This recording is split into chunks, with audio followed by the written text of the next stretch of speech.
Hello, fellow freelancers, and welcome to the new year. And I hope all of you've recovered from whatever New Year's celebrations and are ready to get back into the swing of things.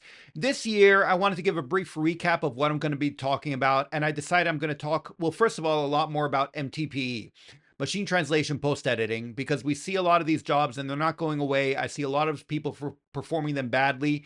And quite frankly, if you're going to do them, you might as well do them well. And I think since they're not going away, we might as well talk about MTPE, machine translation post editing. It's actually AI post editing. That's what it is these days.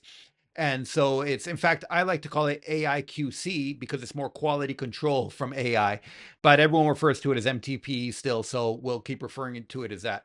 By the way, that's AI. See, all this, for 10 years, I've been doing this and look at the production quality now. Excellent. Okay. No, and so I'm going to be talking a lot more about it. And I know a lot of people are against it. Feel free to disagree with me, but quite frankly, it doesn't matter. It's happening and it's extremely useful to know. And people who ignore it at their own peril, especially newcomers who are first starting out. I think it's irresponsible not to teach them about it. And I don't see anyone else doing it. So I'm going to be doing that. And yeah, I'm going to be talking about various issues that pertain to MTPE or AIQC, whatever you want to call it. I'm going to be talking about confidentiality, hallucinations, the standardization that needs to be done, glossaries, terminology, agents, etc., etc. So feel free to let me know if there's anything specific you'd like me to cover as well. And that's pretty much it. But I do feel bad. I thought if I'm going to make this video announcing this, I should at least discuss something concrete. So here you go. And this is a preliminary thing. If you are ever asked to carry out a job, an MTPE job, especially if it pertains to AI, there's certain things you should ask for ahead of time. First of all, you should ask for the usual stuff that you would ask for any editing job, right? The original document, the translated document, any glossary they might have used. If they didn't have a glossary, you can ask for their past works or their website so you get to know the terminology, etc. Also the target market, if that's relevant. All those are standard, but there's some extra stuff you should ask for when you're dealing with this AI QC. I should probably refer to it more as that just to specify that it's AI. And these are things such as which program was used for the translation, which AI program, including the version. So, did they use Claude, ChatGPT, this, that, and the other, and try to specify which version. The prompts that they used, if possible, any post editing that was already done to, whatever the result was.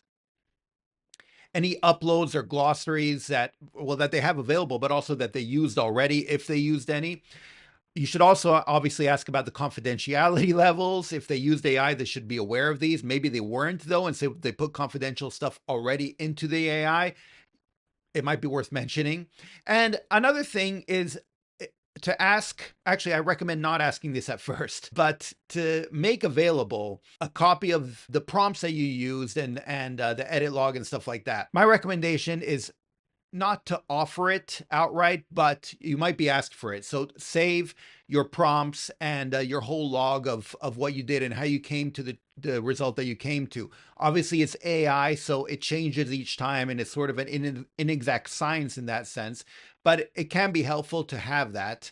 And so just bear that in mind while you're carrying out this quality control to keep track of the prompts and all the changes you make, etc., just in case. Anyway, that's just a quick, brief introduction, and feel free to let me know if there's anything specific you want me to target, but I will be discussing this more in detail because I do think it's quite useful in the future.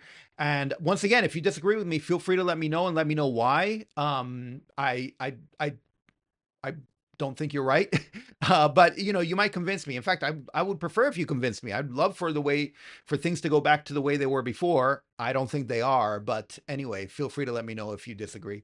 Otherwise, I'll talk to you next time. Okay, thanks. Bye. Savedum.